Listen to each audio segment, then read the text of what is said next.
Former world champion Bobby Fischer, one of the greatest chess players of all time, crushed in 20 moves. Welcome back to the Mini Master Series. This is episode 14, where we take you on a miniature game, 25 moves or less, recapped as fast as I can. Bobby Fischer's opponent today, Max Euwe, actually considered himself an amateur player, even though he accidentally ended up becoming world champion. As always, stay tuned, bits of chess history sprinkled throughout the episode.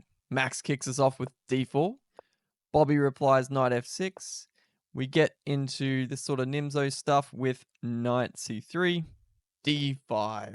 And we end up in a Queen's Gambit declined exchange variation. They pin our knight, we pin theirs back. We've got our bishop outside the pawn chain, so we push e3. They hit our bishop, we keep the pin on, making it difficult for the knight to move. They hit the center, c5. Bobby goes aggressive. We develop our bishop to d3. They bring their knight in, apply more pressure to the center. We bring some backup. This guy's under immense pressure, so we reinforce him over here. Also helping out this guy. They take, we take back. We've got a symmetrical pawn structure here. So usually that means it can be a bit of a drawish game, but this is far from drawish. We actually finish up here in just 10 more moves, believe it or not. Fischer castles, Max castles. They get their last piece out. We drop our bishop back. We just go on caveman styles. We just want to put our queen here. Get the bishop out of the way so we can put our queen here. Go for checkmates over the king side here. Fischer decides this pin's not doing anything anymore because the king's moved. So he saves his bishop.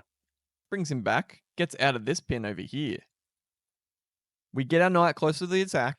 Bobby Fischer, natural move. Queen b6. Completely loses him the game. Unbelievable. This move looks so strong because you're hitting this pawn over here, you're applying pressure over here, combined with the knight. Just looks like an incredible move. But nah, mate, all downhill from here. First order of business, Max snaps the knight out of the way. They recapture with the bishop.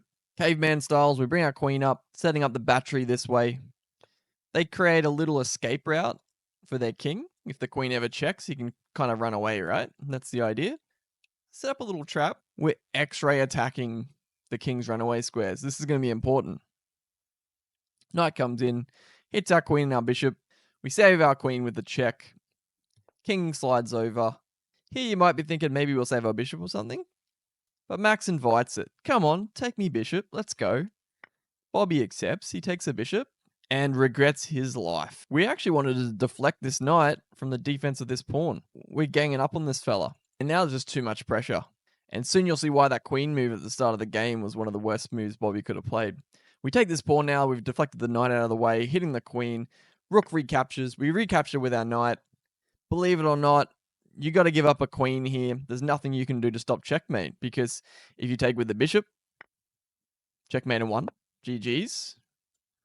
And if you don't take with the bishop, thinking you're so smart, it's still, we're still stopping the checkmate here. So checkmate over here. So you can't save your queen. If you save your queen, just checkmate. So that's why in this position, where were we? Fischer throws in the towel. The self-proclaimed amateur crushes him. What a game.